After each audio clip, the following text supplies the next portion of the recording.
দীপক শৰ্মাৰ ভিডিঅ'সমূহ নিয়মিত ৰূপে পাবলৈ দীপক মোটিভেটৰ চেনেলটো ছাবস্ক্ৰাইব কৰিব আৰু বেল আইকন প্ৰেছ কৰিবলৈ নাপাহৰিব। কাৰণ মানুহবোৰ সাধাৰণতে স্বাৰ্থপৰ, তেওঁলোকে বিচৰা ধৰণে যদি তুমি কৰা সেইসকলে কি ক'ব? বিৰাট ভাল দেই, বিৰাট ভাল। যিসকলে তেওঁলোকে বিচৰা ধৰণে তোমালোকে নকৰা তেওঁলোকে কি ক'ব? ইমান অহংকাৰী ইজনী ছোৱালী, বিৰাট লেভেল দিয়ে। ক'ব নাই? আমি বুৰ্বকৰ নিচিনা কি কৰোঁ? প্ৰতিটো কথাতে গাত লৈ লওঁ। আমি ভালটোকো মই ভাল, মোক চবে চাৰ্টিফিকেট দিছে আজি, মই বিৰাট ভাল, আজি এটা ভাল এটা ফিল আহি যায়। আৰু যদি কেতিয়াবা বেয়া হয় ঘৰত আমি কান্দোনমোৱা হৈ যাওঁ, ঘৰত এটা ফিল আহি যায়, আজি মোক সকলোৱে বেয়াকৈ কৈছে জানা, মই কলেজ নাযাওঁ। হয়, আমি সেইকাৰণে কাৰ নিচিনা হ'ব লাগে?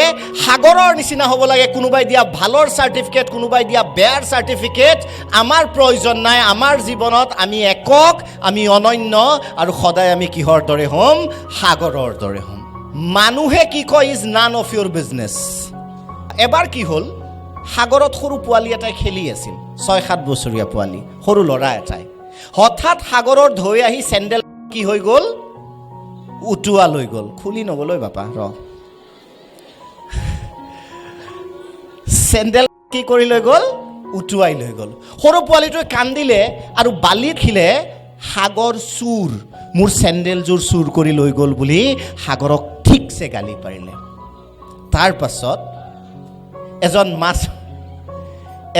মাছমৰীয়াই মাছ মাৰি আছিল সাগৰত।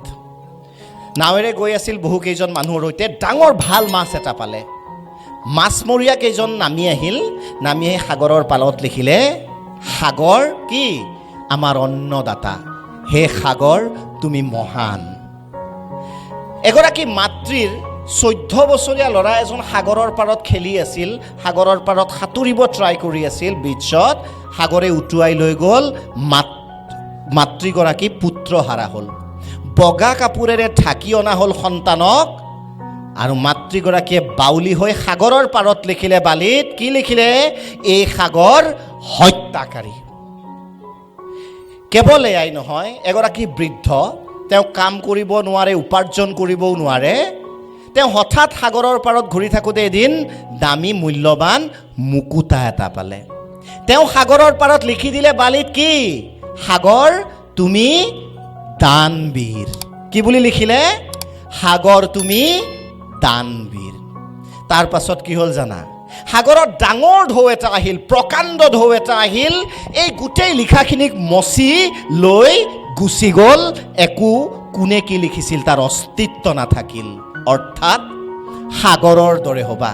কোনোবাই ভাল ক'ব, কোনোবাই বেয়া ক'ব, কোনোবাই বদমাছ ক'ব, তাৰ গুৰুত্বপূৰ্ণ নহয়। সকলোবোৰ মনৰ পৰা, মগজুৰ পৰা ইৰেজ কৰি দিবা, ডিলিট কৰি দিবা। সাগৰৰ নিচিনা হ'বা।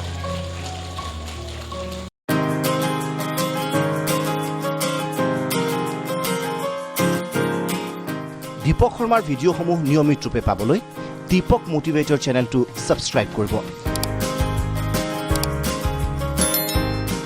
আৰু বেল আইকন প্ৰেছ কৰিবলৈ নাপাহৰিব।